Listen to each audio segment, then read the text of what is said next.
YouTube. This is Brother Darrell McGriff with Love Sync Ministries. This is Love Sync. Let me get my list together. It's Friday. They don't want to work. They want to take the weekend off too. So you guys, I appreciate you tuning in for this session of Marriage is Ministry. And also, I want you to know that we're going to get this party started in just a minute. We're waiting on another couple to come in. Hey, how's it going out there? Hey, ain't there nothing back there in the back, boy? I tell you, folks, there's something else around here. But hold on, let me go ahead and get this party started. I got phones going off, stuff jingling, popping, and pinging. But of course, this is Love Sync Ministry. Like I said, make sure I get it in there. You know what we say, 1 John 4:8. And that is what it says behind me.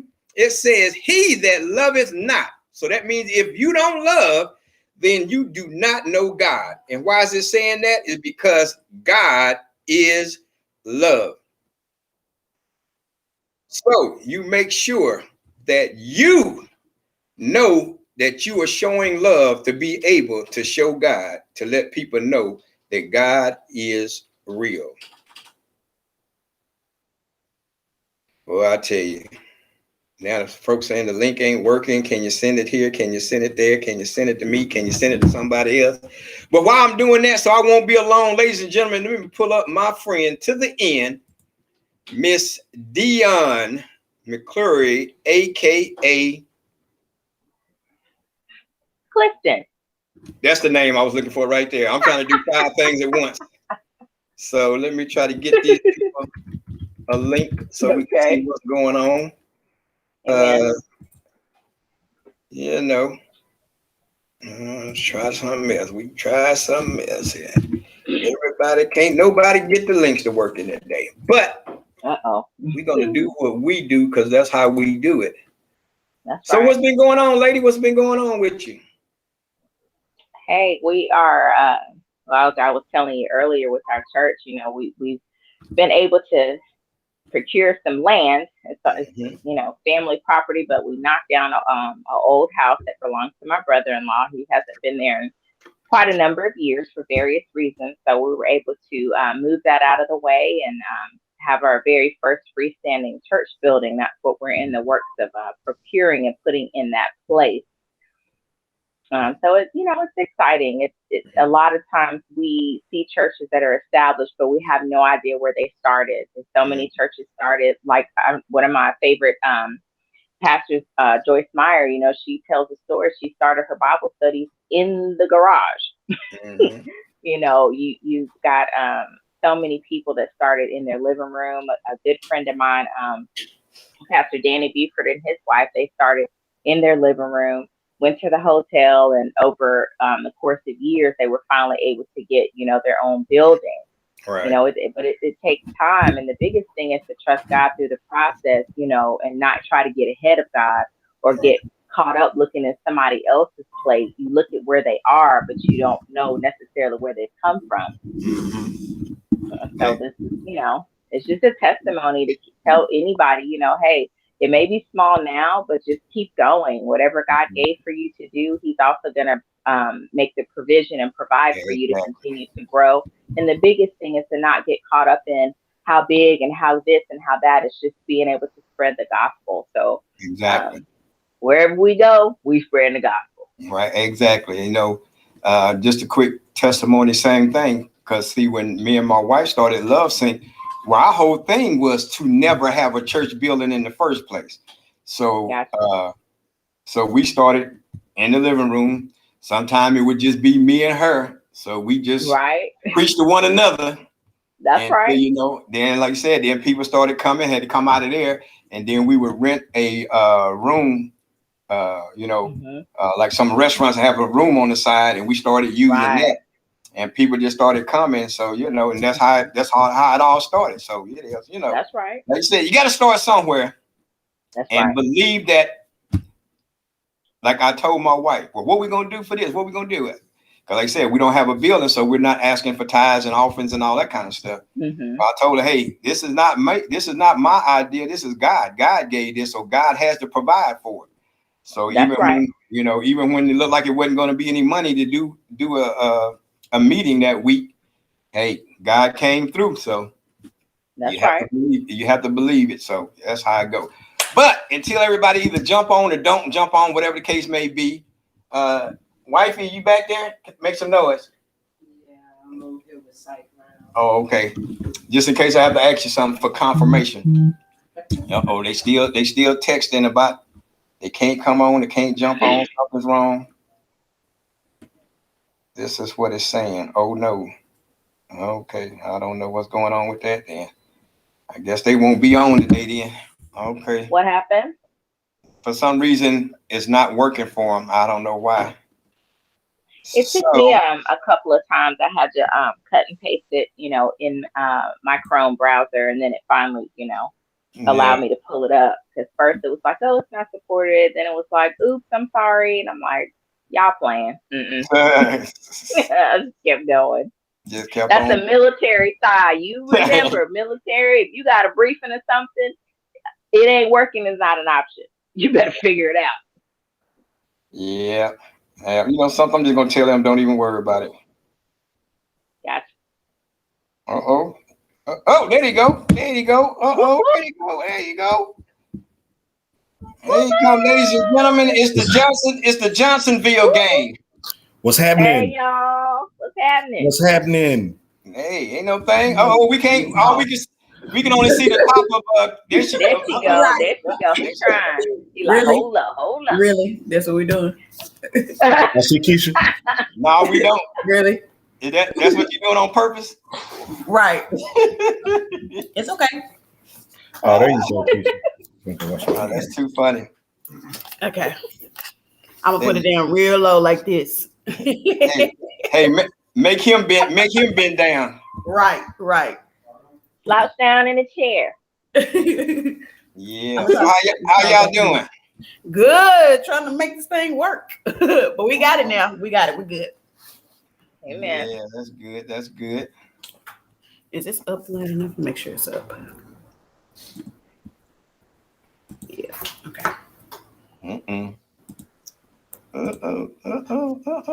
Okay. Well, all right. What happened? Did this thing click to it? What? Did this thing stop? No, I still see it's going live. Why is it acting crazy? Still says live. Yep, it's still live. Good. Okay. All right. We're gonna go ahead and get this party started. Like again, this is Marriage is Ministry. And one of the couples called me at the last minute, said they not gonna make it.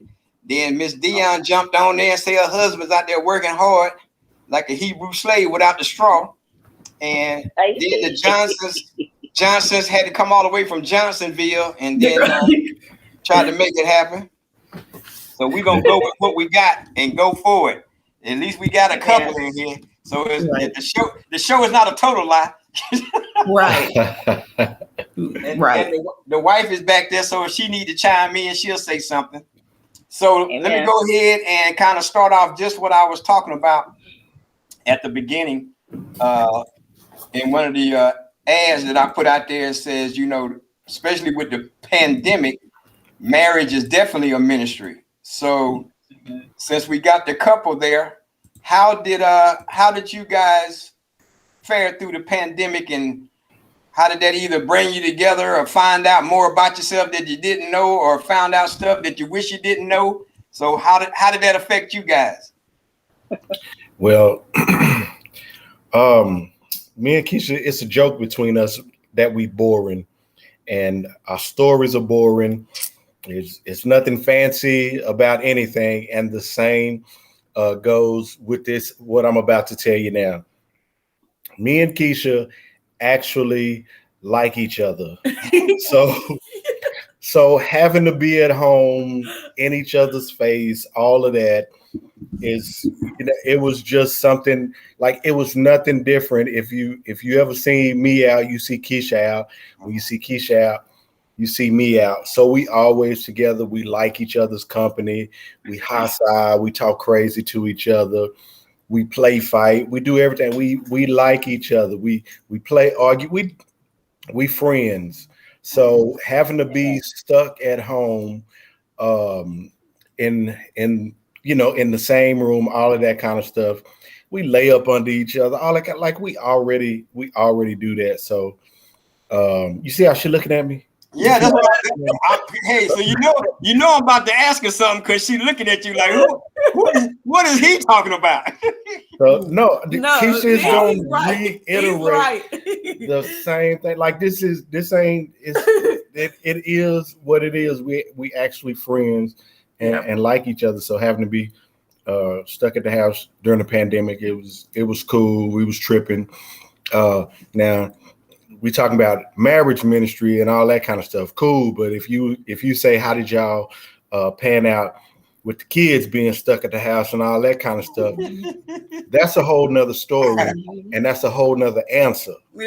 So, but me and Keisha, we cool. We have fun. Yeah. All right. So Miss Dion, what about you and Willie? I mean, we're the same way. We actually like each other. So for us, it was just like no different than what was happening before the pandemic hit. The only thing I learned about myself is I am not the stay-at-home, work-from-home type chick. So, of course, I retired from the military. I was like, all right, I worked a retail job, and then I switched to working at a medical facility in Louisiana. But then we moved back to East Texas. So I was like, okay, this drive is, this is killing me. And then me and Bambi's mama had a falling out. So I was like, I'm done with the whole driving scenario. But 3 months in, I realized this ain't for me. People make it look all good and fun and relaxing. And I was like, oh, no, this ain't gonna work. Wow. So I ended up going back to work as an office manager in a dental clinic, which is right up my alley. And then shortly thereafter, my husband started doing some work and everything. So now we have even more to talk about, laugh about, and go here and go there. So, hey, we fared well. And unlike you guys, sorry, all our kids are grown, so we didn't have to deal with that. All them jokers is gone. Yeah. Well, yep.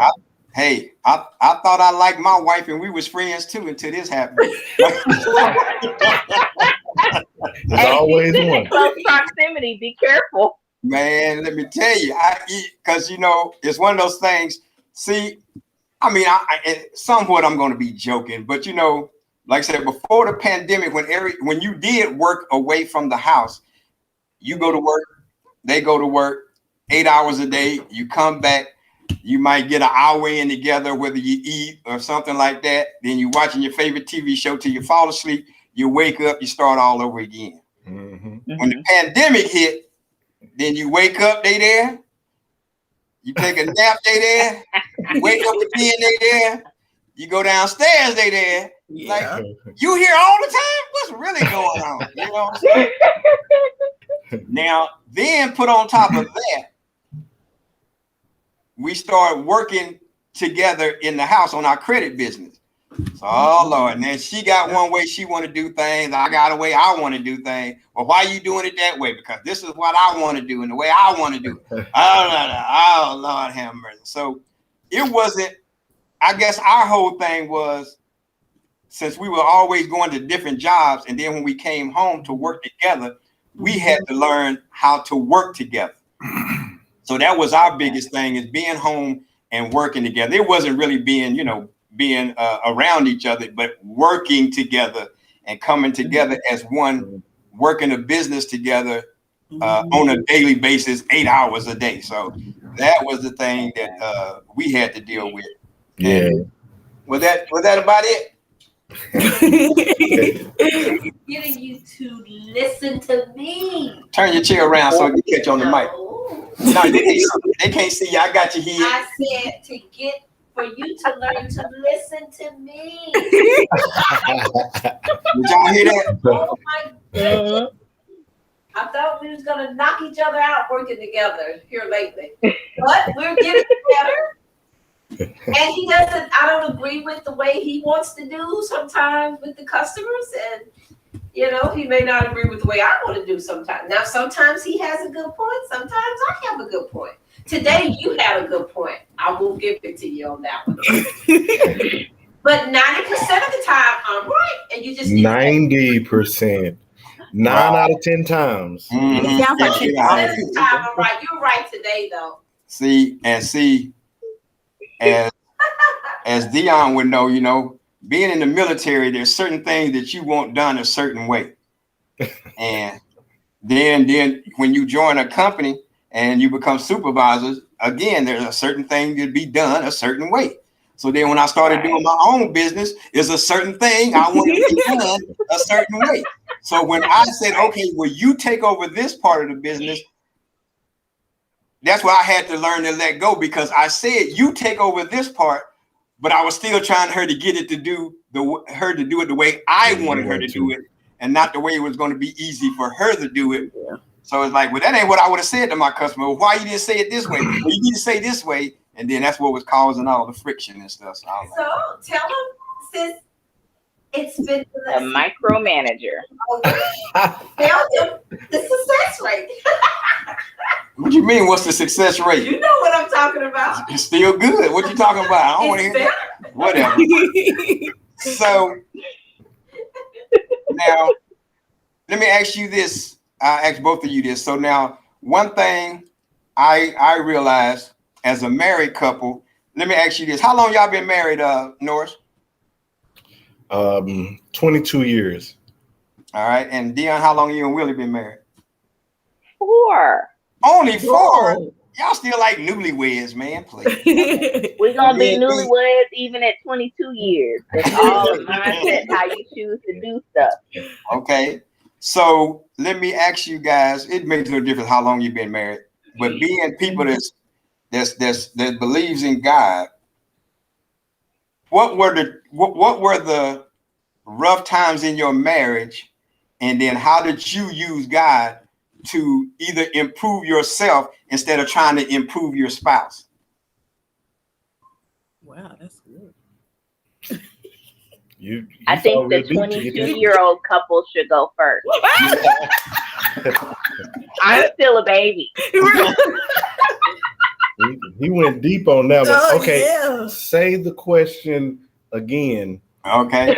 So like again, so in layman's terms. Spell it out.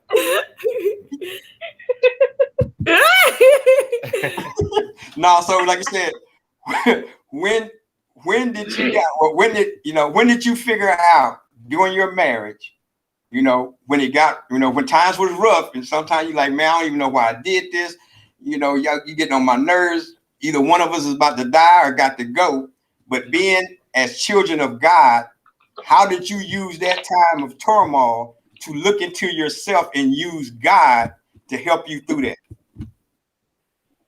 I'm going to partially answer. Why would you partially? Because you're going to pick up the rest. I believe in my heart. Because we are one.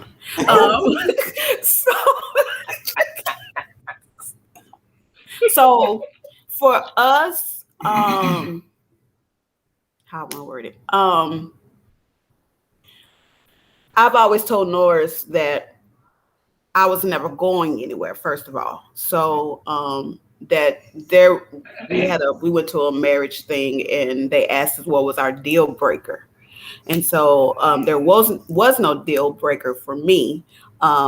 So we've been through a whole lot of rough patches because we've been together since the 11th grade. So we basically grew up together. So that whole your 20s when you get out of high school and your college years, all of that. So we went through all of that. But I've always told him that I was never going anywhere. So like whatever we need to do, pray with each other, buckle down, talk, whatever we got to do. We need to go to the other room, come on back, let's talk about it. But it was never a I'm gone, I'm out, whatever. It was never that. It was always, okay, we got to get this thing together because I'm not going nowhere. So I bet you pick up. Maybe. Yeah. So I was the one that had Keisha always having to go to God because I was I wasn't really bad. I don't know. Keisha was always good to me. I was the one always doing the dumb stuff. So Keisha was probably calling on the Lord. way more than I was. I remember coming to the apartment and back when we were young, and the mama and the auntie is in there just praying over everything. I don't know what Keisha told him I did, but I probably did it. So they prayed over the PlayStation. That's how close it was. But it was times that I was in our younger years, and I'm still pretty ridiculous, I guess. Not as bad as I was, but Keisha was probably the one going, Lord, keep me straight. I don't know what prayer she had, but she had the prayer warriors walking through our place, all of that kind of stuff, praying over stuff, praying over us, all of that. I don't know specifically what I did, how many times I did something, but anything in particular I did? Well, let me ask you this, Norris. Since you know that you was acting crazy, so when did you change, or what happened to make you change? Say, hey, I got to be a true man of God and act accordingly. So that in itself was what made me change. Just knowing, I always knew who God was. I always knew he watched over us. I know that he's sovereign. He can do whatever he wants to do. What I never wanted was to get caught up in my sin. Let me say, what I never wanted was to die in my sin. Like something happened while I'm in the midst of my sin. I never wanted that to happen. I know God is looking for me. I mean, watching over us. I never wanted something to happen that like I was just really wilding out. And just knowing that God watches over us, that alone will make, if you live your life like God is walking right behind you or just hovering over you, you'll live a different way. And I kind of got that in my head that God is watching everything I do. Like everything, when think I'm sneaking, when I think I'm being secretive and all that kind of stuff, or like God is watching. And that in itself will make you change up. Like you want to be pleasing to God. I got to a point where it was like, man, I want to please God so much. And when you get to a point where you please God and he starts rewarding you for it, you'll never change. Like you looking to please God because he bless you so much and the blessings are so abundant. And so that was in itself, just knowing God is always watching. The second one was when my first child, Nojo, was born. It's like you see things when a kid is born, you see things completely different. And just knowing that everything you do is not for you now, everything you do is for this child. And that was the second thing. Seeing Nojo as a baby, it was like, man, I got to straighten up and do right, because I got to make sure this little guy is well taken care of. So I got you. All right, Miss 4 years in, talk to me. Well, for us, it was a little bit different, only because we'd already been married, both of us previously, and divorced. So we knew what was or wasn't going to work from that respect. And then by the time he and I got together, we both were living for the Lord, serving the Lord. And we had read in the Bible the biblical principles, especially surrounding marriage. So it made it a little bit easier for us in a lot of ways. We did do premarital counseling prior to getting married. So that also helped out, so that we kind of talked about some things that maybe we wouldn't have talked about or even thought about. And especially for us having adult children, and now here we are remarrying, people would think, oh, the kids should be fine. Well, that doesn't always go like that, even though they're adult children. Sometimes that can be a clash. And so we were able to navigate through that, and our kids were fine. That was a blessing. For me personally, just myself, I had been by myself for 16 years before I remarried. So what I had to relearn how to do was to let the man lead, because I'd had to do everything. I was taking care of my daughter, single parent, the whole 9 yards, military on top of that. I was continuously in leadership position. So I found myself, we would have a conversation. He would never get upset with me. He was so patient. And that was a blessing. He's like, now, wait a minute. Are you gonna let me lead, or you gonna lead? Now, how we gonna do this thing? And so then the Holy Spirit will be like, wait, sis, I know you've been rolling by yourself, but now to be in line with God, He is your husband. So He is the leader of the home, the priest of the home, and that's supposed to be God, the husband and wife, and then the kids. So I say probably for the first year and a half, there were different areas where I would find myself having to have a conversation. Let him lead. Wow. You can have a conversation, you share what your thoughts are, but he has the final say. Not to say that he's ignoring me, but as priest of the home, he has the final say, and I've got to trust the God that's in him that he'll lead our family the right way. Mm-hmm. Uh-oh. And so for me, that was a little bit of a struggle, but because I wanted to please God more than I was worrying about being right, doing all this other stuff, it made it a lot easier this go round than it ever was previously. Mm-hmm. All right, so, I'm gonna have to make that a T-shirt for the woman to trust the God in the man to allow him to make that decision and roll with it, whether she like it or not. So it's gonna be all on the front, and then on the rest of gonna be. That's a lot of words. Yeah, that can be a T-shirt. You got to make you a card or something. When you read the T-shirt, then you say, "Okay, turn around."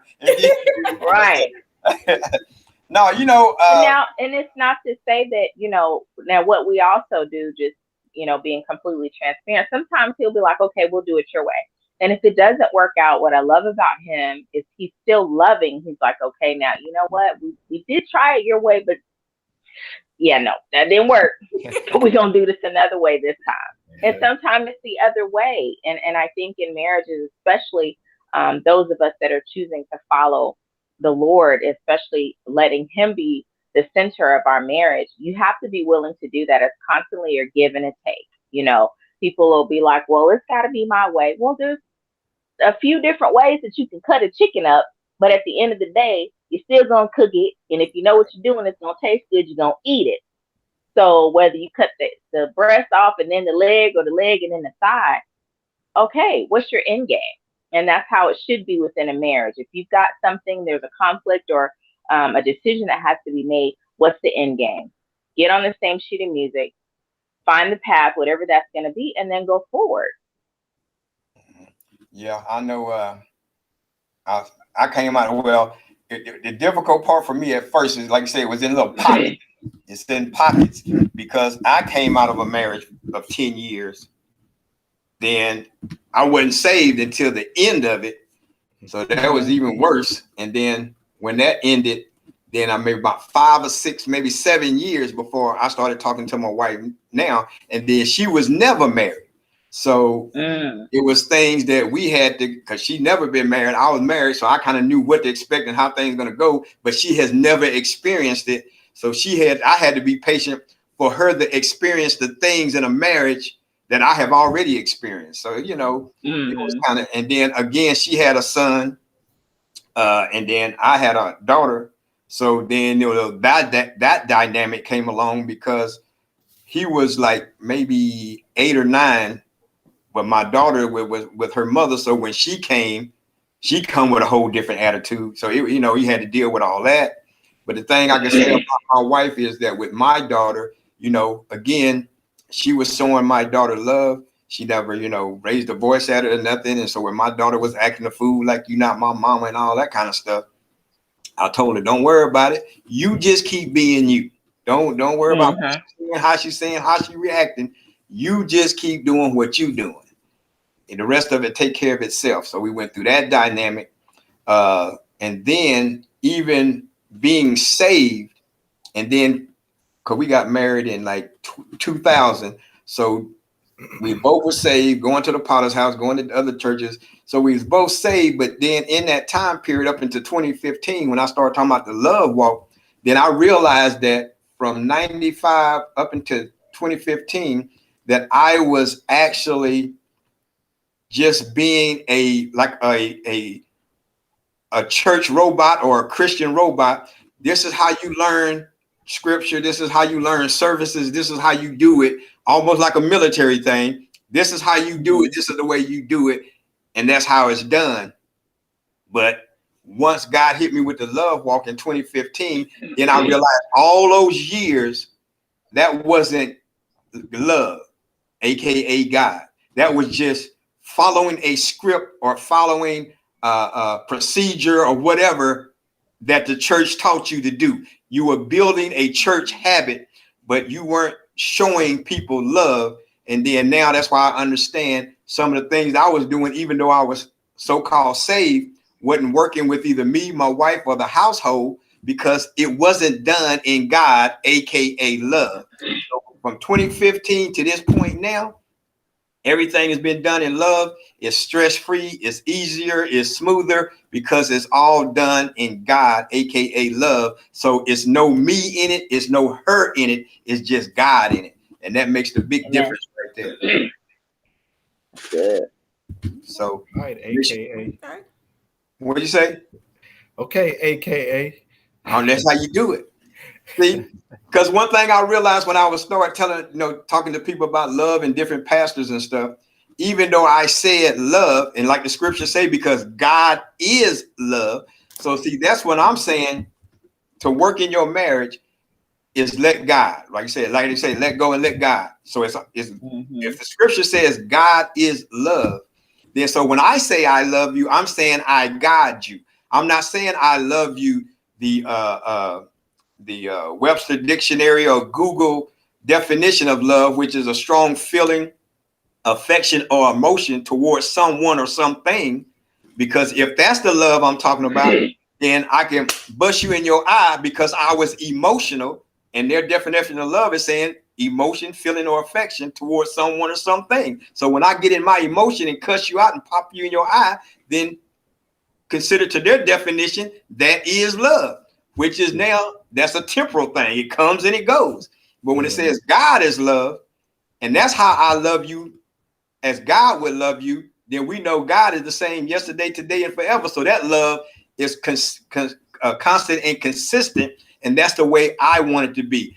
But if I put me in it, or I put an I in it, then I'm taking God, aka love, out of it, and then it's me, and then that's when stuff can start going wrong right there. Yeah. So Norris, remember that next time.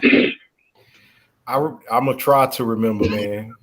Pray for my memory, okay? Okay. I'll remind him. Let's lay hands on the right now, because your memory, bro. Woo, Lord, please help him. Anoint him.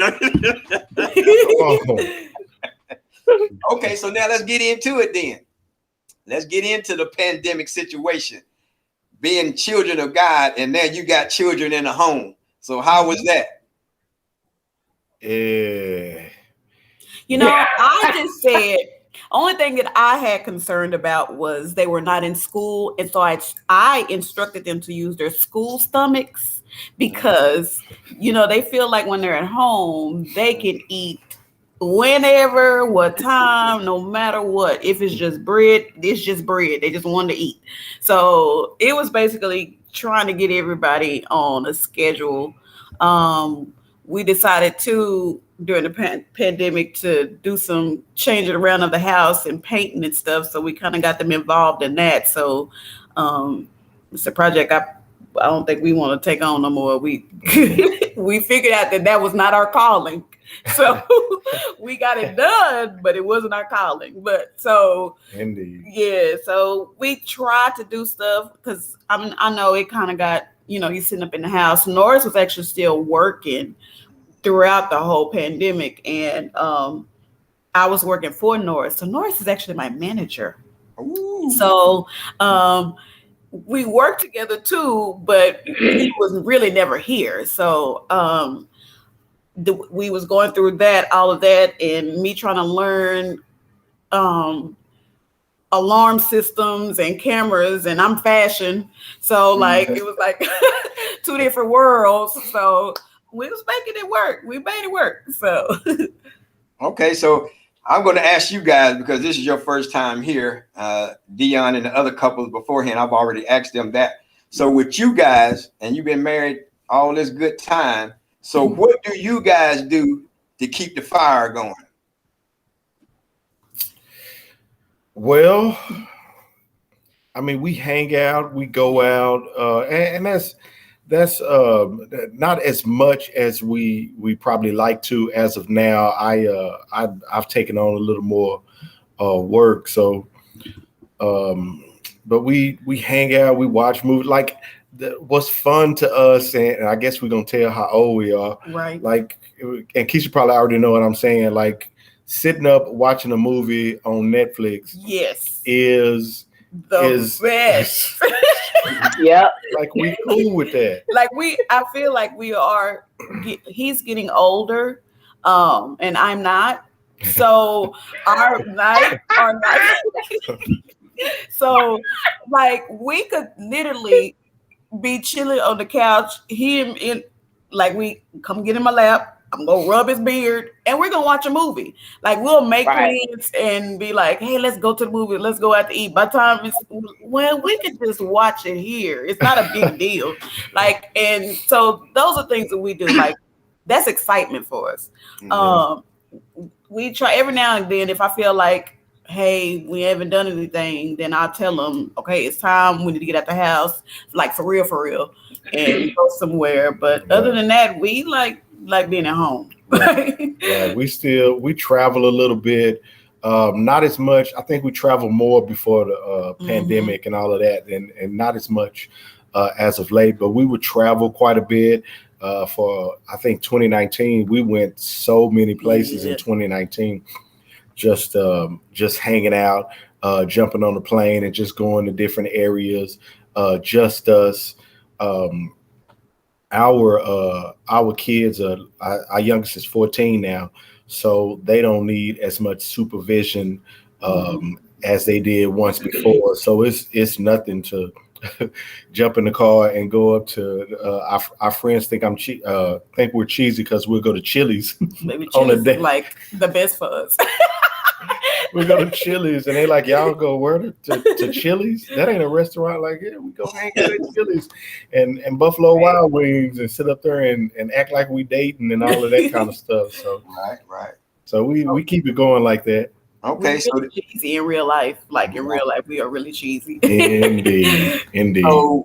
So when you hear all these couples now that's either fussing and fighting and getting divorced and all that kind of good stuff because of this pandemic, what do you think is causing this? I'll go with Dion this time first. Dion, what you think? Since you're in ministry and you see what's happening, why do you think these people can't live in the same area? They've been married. Some of them been married for 10, 15 years, and now all of a sudden, since the pandemic, all they doing is fussing and fighting and can't stand one another. You know, honestly, I don't think it's really an all of a sudden type deal. Pre-pandemic, everybody, went to their respective jobs, went here, went there. The husband went to work, wife was with the kids, or sometimes reverse. The husband was with the kids, wife was gone to work. Everybody's kind of going in separate directions. So like you were saying, you come home, you might be having an hour maybe to eat, you shoot, make sure your clothes ready, this, that, and the third for work, kids for school, whatever, and then everybody's going to bed. So there really was no discussion about the elephant in the room. But when the pandemic hit, now you have no choice but to face the fact that I don't even know you. You really don't know me. You're constantly at work. I'm here with the kids. You had no idea what was going on. You know what? I really don't like that cologne, but it didn't really matter because you was gone. Now you're in my face all the time. All of these different things. Yeah. Well, you know what? You doing all this Amazon shopping. I didn't know because I was at work. Now I'm here and all these boxes coming. Like, what's really going on? Yep. It forced a lot of people to deal with issues that previously they suppressed or swept under the carpet. Mm-hmm. And so a lot of it came to a head. It's a lot of people failure to communicate. Screaming and hollering is not communicating. Communication is actually listening to one another. It's active listening. And so some people, they just, it was a lot of issues. Some of it was within the marriage, and honestly, some of it was unresolved issues from before. But it's easy to not deal with it when you're constantly on the go. But when the whole globe had to shut down, now you're dealing with, them little kids that you thought was so so harmless, and it was the teachers and the principals and all of this stuff picking on them, and no, them little baby kids, and what they were telling you was real. And now you got to face the fact that, you know what, you got one parent that's trying to handle business and you not, or neither one of them handling business, or you too busy trying to be friends. It was all of those things that started coming out, and it came to a head. Then you have people, we ain't even got into the domestic abuse situations where it was bad, but maybe people didn't realize how bad because everybody was on the move. But when the globe shut down, now I gotta look at you, you gotta look at me, and it's like, hold up, you trying to come at me with a cast iron skillet again? I ain't got nowhere to go. Yeah. And then, you know, at that point, you really, unless you were mission essential or, you know, your job deemed that you had to be there, you know, you couldn't even get out, even if you wanted to get counseling. A lot of that wasn't going on. A lot of people were not dealing with the online and Zoom and all of that kind of stuff. So, I mean, it was a lot of things all at once. So I wouldn't necessarily say all of it was all of a sudden. It's kind of like when people say, oh my God, why is God punishing me all of a sudden? No, you've been cutting up for a while. And he's been sending people to tell you to slow up and get your act together. But you didn't want to do that. So now, because God is true to his word, he unleashed, like if you go read the book of Joel, Joel came and told him, hey, y'all been cutting up all this time, God finna handle up. Because y'all just walked away from everything, basically, turned your butt up. So yeah, that's a lot of it. People kill me with the, oh God, it's all of a sudden. No, it's not. You just didn't want to deal with the elephant in the room. You wanted to stick your head in the sand, and now you have no choice but to deal with it. That's good. Yeah, because I know now, man, my wife be eating. I'm like, you smacked all this time? My husband can tell me about that. My mouth is closed, and he's like, dude, are you really smacking him? Honey. I say, how you smacking eating bread? Sis, I'm with you, because I do the same thing. It's soft stuff. Why you smacking with soft stuff? Your nose, you've been sniffling all this time. Something wrong with your nose? What's going on? Allergy. Man, I'm telling you, dude, I notice everything now. Yeah. I'm like, good grief. Like you said, when you're not at home and you're going to work and you only got that hour and a half that y'all together before you go to bed and start all over the next day, you miss out on a whole world of stuff that's going on with your spouse. Yeah. Right. You know, so, you know, but when you said what you said, and like you said, it's not all of a sudden, nothing ever happens all of a sudden.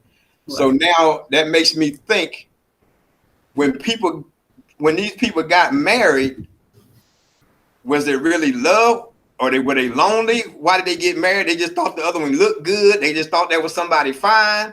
Because when you get to that point of the pandemic, and like you said, this wasn't all of a sudden, then why were you really getting married then?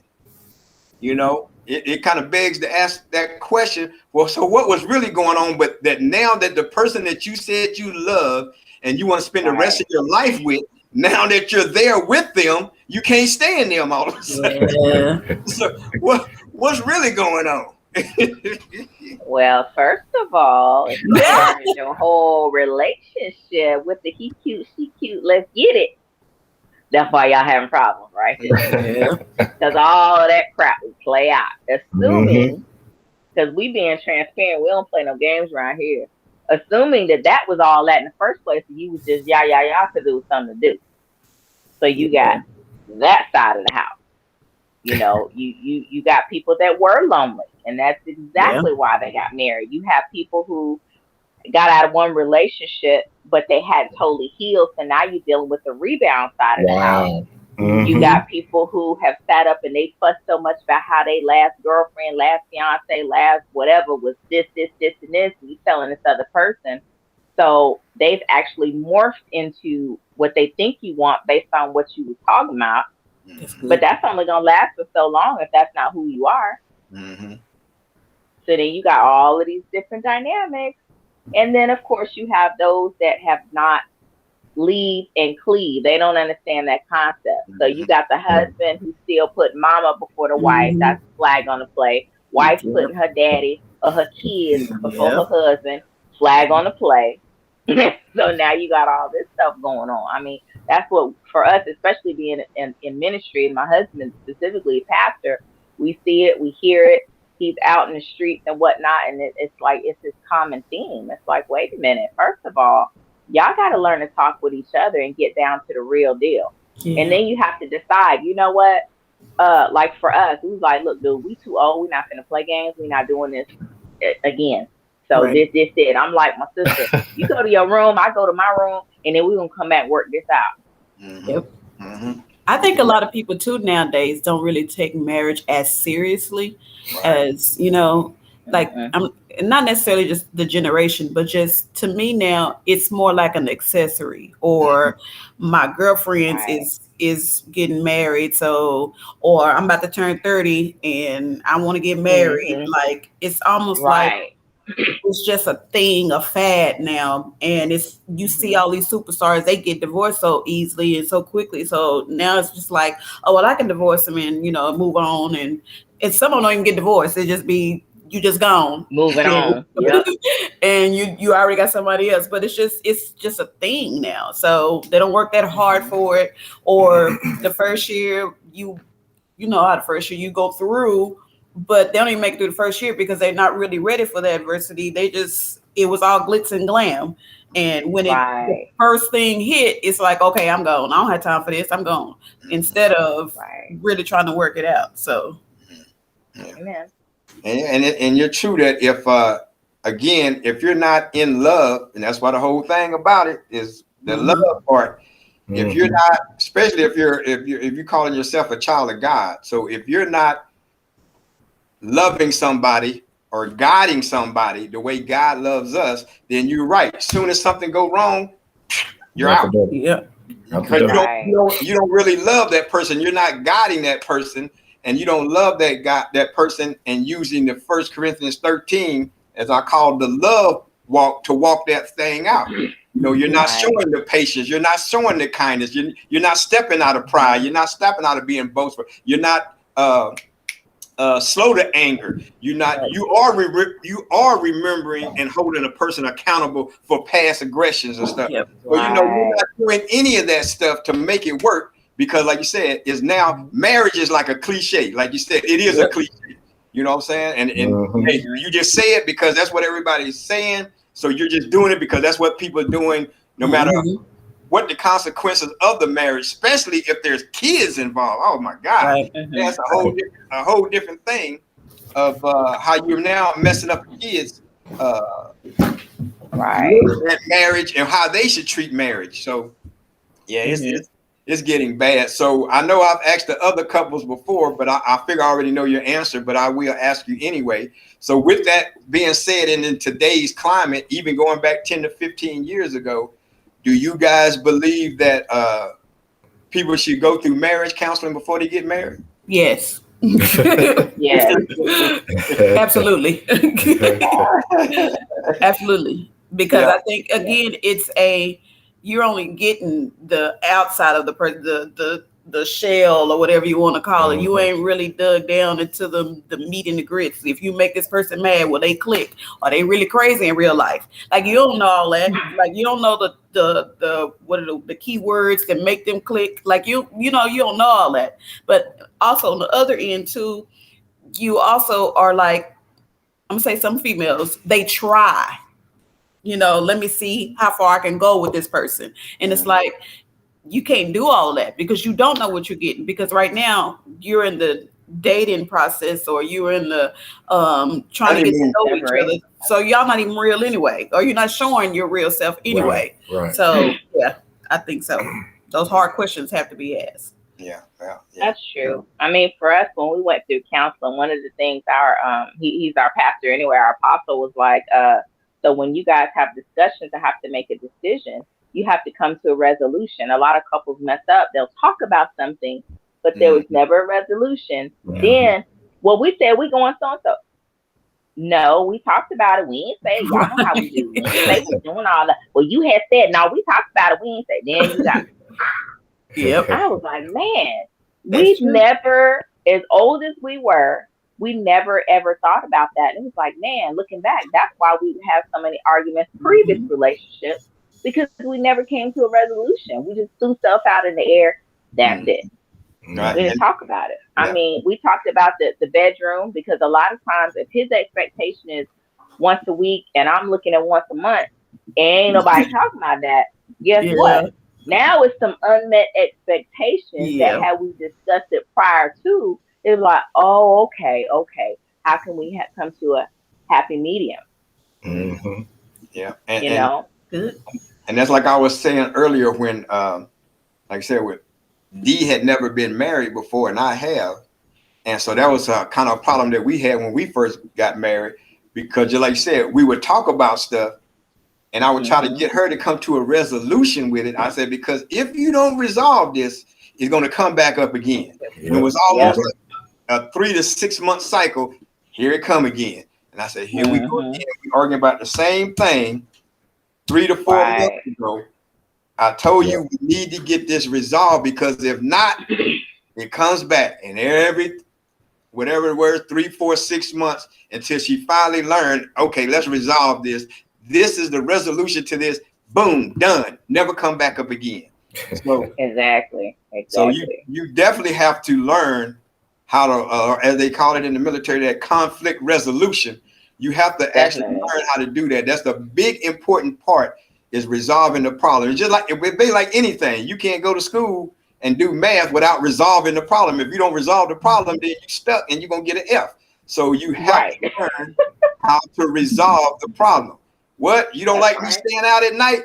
Well, let's resolve this problem. Well, you know, y'all got to talk about it. Get with it. Hey, that's right. Hey, I know we married, but guess what? I need you in this house by 10 o'clock, so I know you're safe. My mind is at ease. I can rest. But it got to be a resolution to whatever the conflict, whatever the issues are. And you can't be scared to bring it up. People act like they're scared to bring it up. Like, well, if I bring it up, then I'm going to lose them. What? Good grief. What kind of marriage you got that if you bring up something, they're going to walk out the door just like that? So it's a lot of things. People really need to learn how to just communicate and to be able to resolve issues so they can move on and take care of stuff. So, correct. Oh, she's back in. Y'all be quiet. Shh, hey, I got to tell you a quick funny story. I think Dion, y'all might have heard this one before. I told on another show, but so when we first got married, right, and we kind of had one of our first arguments.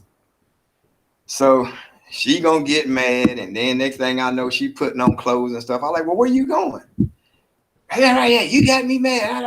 I'm getting ready to leave the house. I said, let me tell you something. Don't leave out this house. You don't want to leave the house mad or angry at your spouse.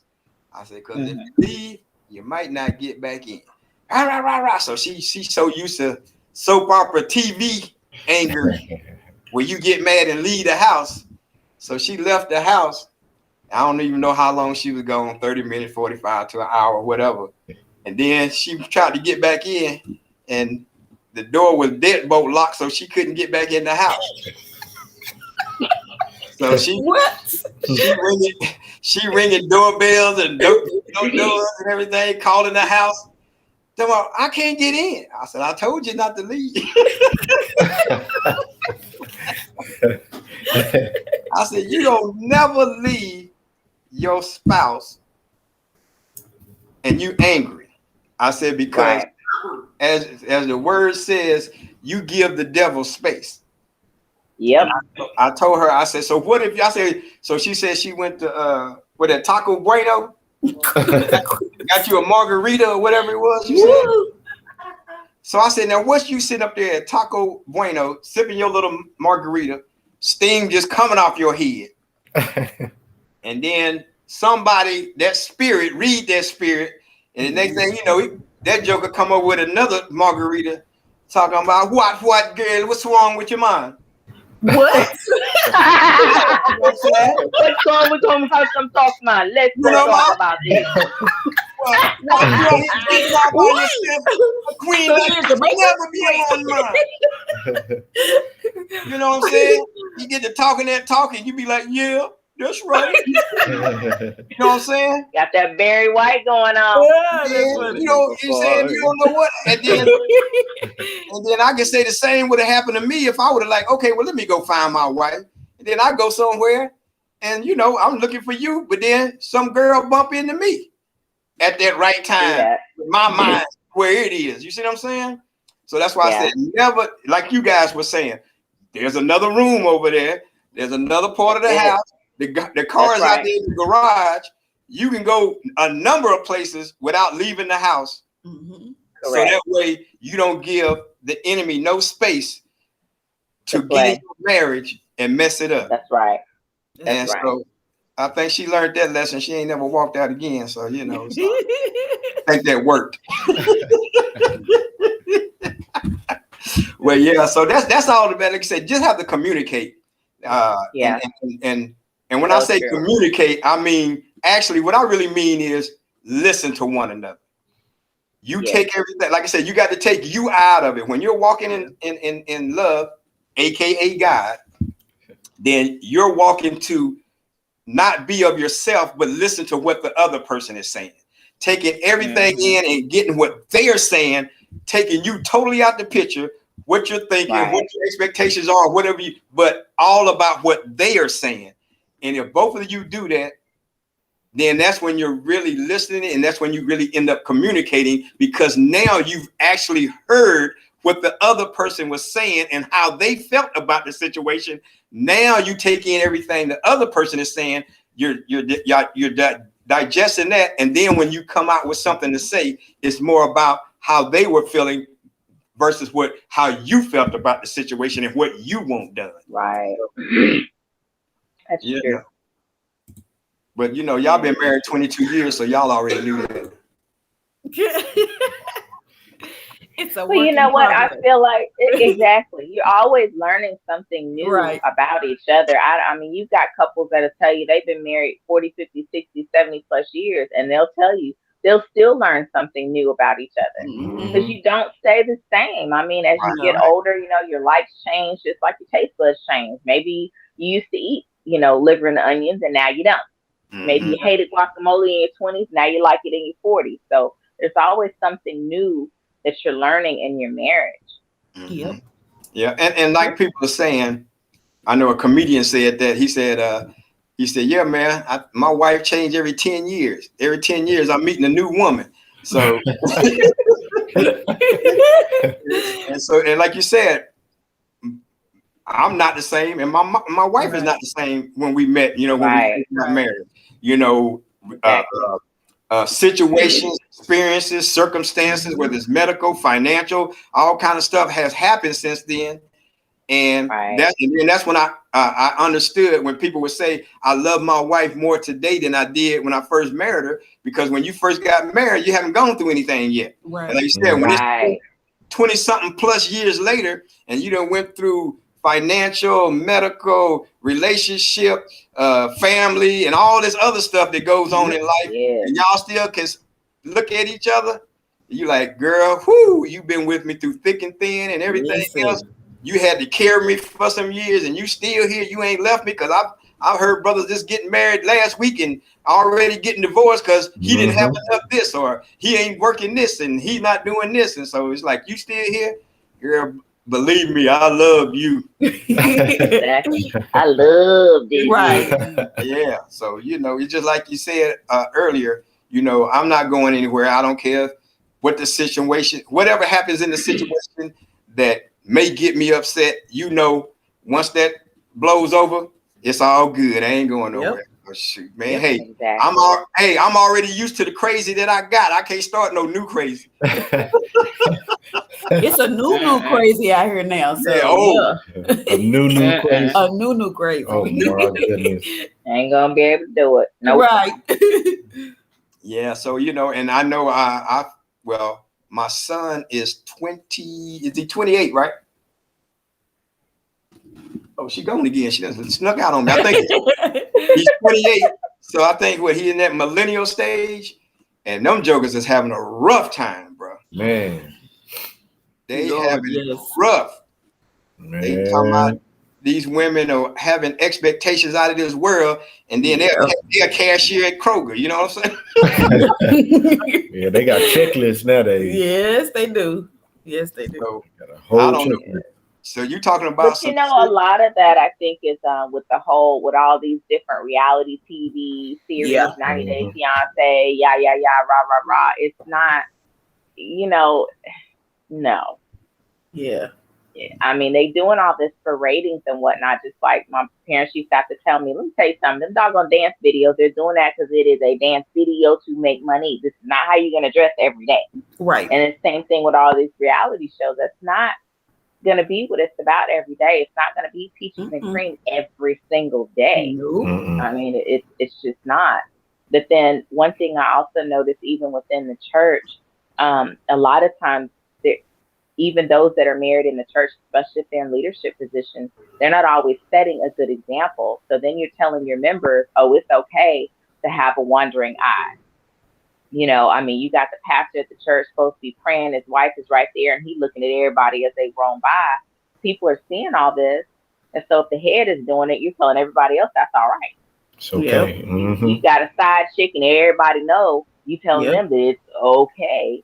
And then you're making it where nobody's even listening to the gospel that you claim you're preaching because you living like the world. Right. So it's so many different things where the enemy, people like, oh, outside of the church. No, the enemy's been playing around inside the church for a while. Now it's like real evident. Yeah.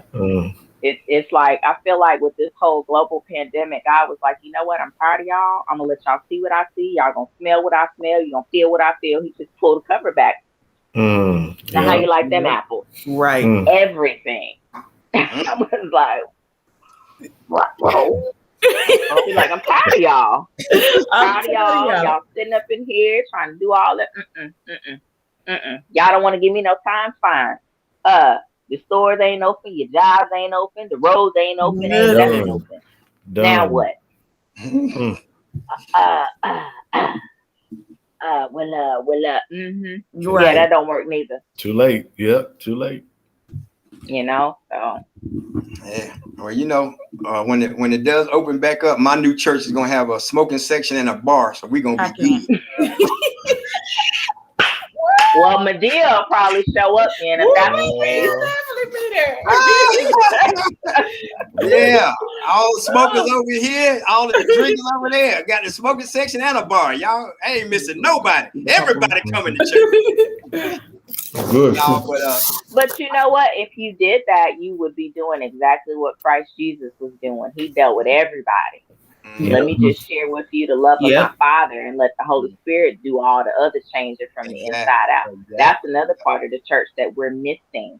We're too busy talking about, well, you need to dress like so-and-so, such and such. Well, your deaconesses are dressed like such and such, and they're mean as rattlesnakes. They don't be trying to help nobody. They the biggest gossip in the church. But you talking about her because all she had was a pair of cut-off jeans and a t-shirt from Goodwill. But she's trying to find God. I mean, come on now. Yep. And like I said, that's why in 2015, when God woke me up saying, hey, the church is not showing my love, I knew exactly what God was saying. And that's why I've been on that love walk since 2015. And, it's not about beating people down with scripture. It's not about judging them. It's about, like the scripture said, God is love. So if you're not showing love, then you don't know God, because God is love. So that's what I'm all about now. I'm just showing people love. I don't scripture me to death. Don't hallelujah me to death. You can do all that and don't show no love. And that's the problem with most churches today. They're doing all that and not showing any love. And that's why there's a revolving door on the church. Because people are looking for God, aka love, and they're not finding it. So they're going to the next building. And that's the shame. So, hey, I appreciate all you guys jumping on with me, sharing this time with me. It was fun. It was quick. Amen. And I don't know when I'm going to do it again, because I'm getting busy and I'm getting old and I'm getting tired. But I would like to thank the Johnsons, Mr. Norris No Joe Senior, AKINJ. What else you got going on, man? Well, tell me what you got going on before I let you go. What you got? Man, well, I'm still doing. Oh, look, I think on the 5 Heartbeats where Eddie Kane was running from the bookies and then he ran onto the stage and said, "Oh, You know that part? That was me coming in from work today. I came in, threw my bag, threw my keys over there, and then I slid in the chair just like this. And I gave you the microphone. Exactly. Okay. And I was on, and it was on, and action. But tell them what your business is and what you do.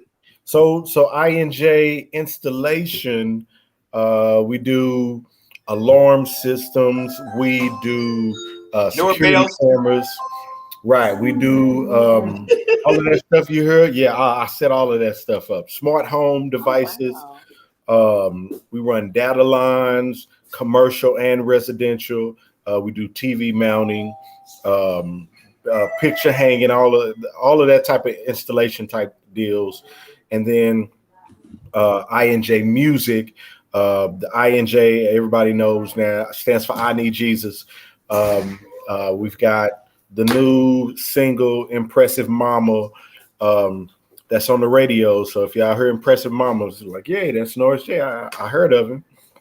And I've got a new project in the works. It's actually done. I'm just waiting to release it. Okay. All right. What's the Fastanisha doing? Oh, Okay, I'm back. what are you doing, Keisha? What are you doing? So we are still shooting, still doing photo shoots, and pretty much working on getting a studio because we do a lot of shooting outside in our house and building sets and stuff. So so getting a studio and being able to shoot at the studio versus in our house. So stuff. Then I'm making all that noise. No. No. Her mama. Oh my gosh. Oh no, not your mama. Not your mama. No, your mama's so noisy. No, that's a kid. So where are you guys located? In Grand Prairie. Grand Prairie, Texas? Yeah. Mm-hmm. Woo! Have to call y'all up, see what's happening. But we can use some alarm systems and we need a photo shoot. Oh yeah. We do both. Yeah. And tell them what you're doing as far. Tell them what you do, Keisha, as far as your Fastanisha, how you your styling thing and stuff. So I'm a stylist, and my information is on the website. It's IamTheVisionista.com.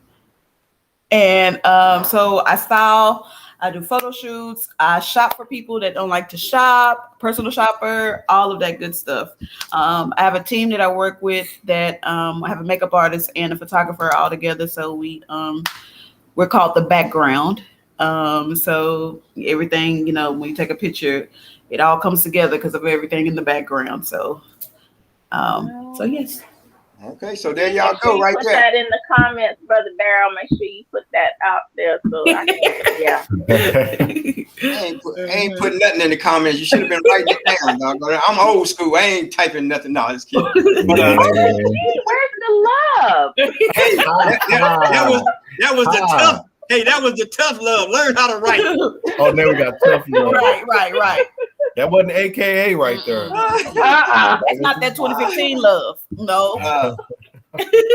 Y'all done made me forget what I was getting ready to say. Oh, okay. So I'll type it because I was getting ready to say it anyway. So everybody out there that's listening, and you're gonna listen to the playback, the replay, and all that kind of stuff. So also remember, so with the Johnsons, just call Johnsonville, Texas. They will.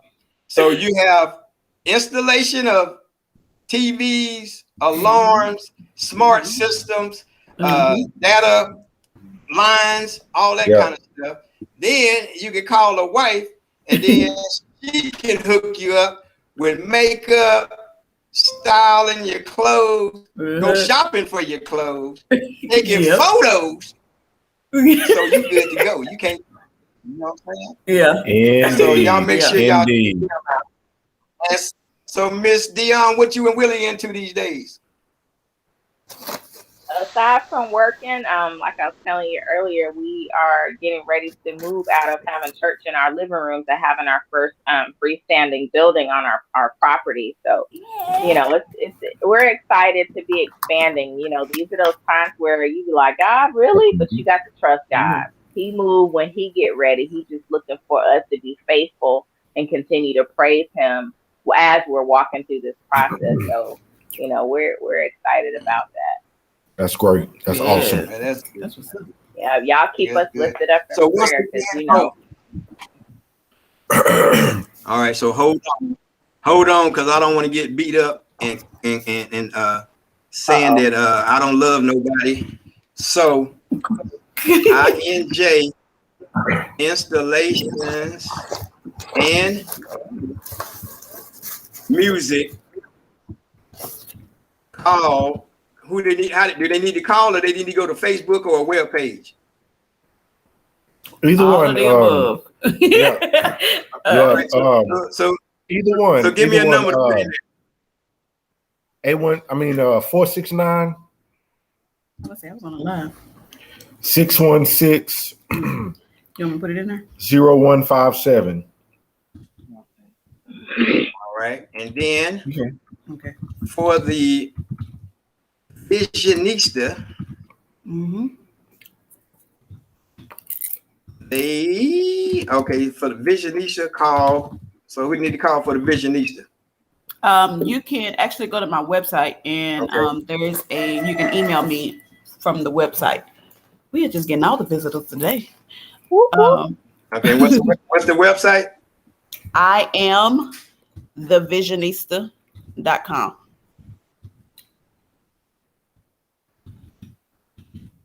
All right, we got everybody down now, so you ready to rock and roll.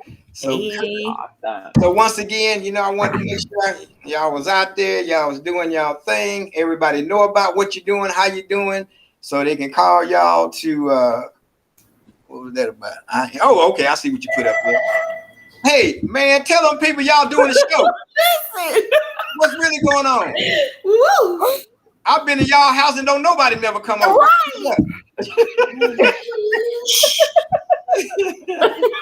But no, it's all good. Hey, they just trying to get a hold of the Vasa. It's Friday night. Tonight, Friday? It is Friday. Oh, Lord, boy. Hey, listen. Man. See, that's what we said. We need a vacation. tell your wife right now how much you love her, because without her, you would just be lost. She keep me straight, man. I Because know. I don't know what day it is. As you can see, I don't even know what day it is. But once Man. again, I thank you guys for hopping on, sharing your testimony, sharing your time, sharing your stories. You know, you have a wonderful and blessed weekend. And we'll do this again. I'll call on you guys and we'll see what's happening. All right. All right, tell everybody Thank bye. you. See you. Okay. I'm not gonna talk to y'all. I ain't gonna talk to you after the show like I normally do. I'm gonna go to bed. So I'll holler at y'all. I gotta Okay. get off my show and go home. Take that. All right, y'all have a good one. All right, bye. Likewise.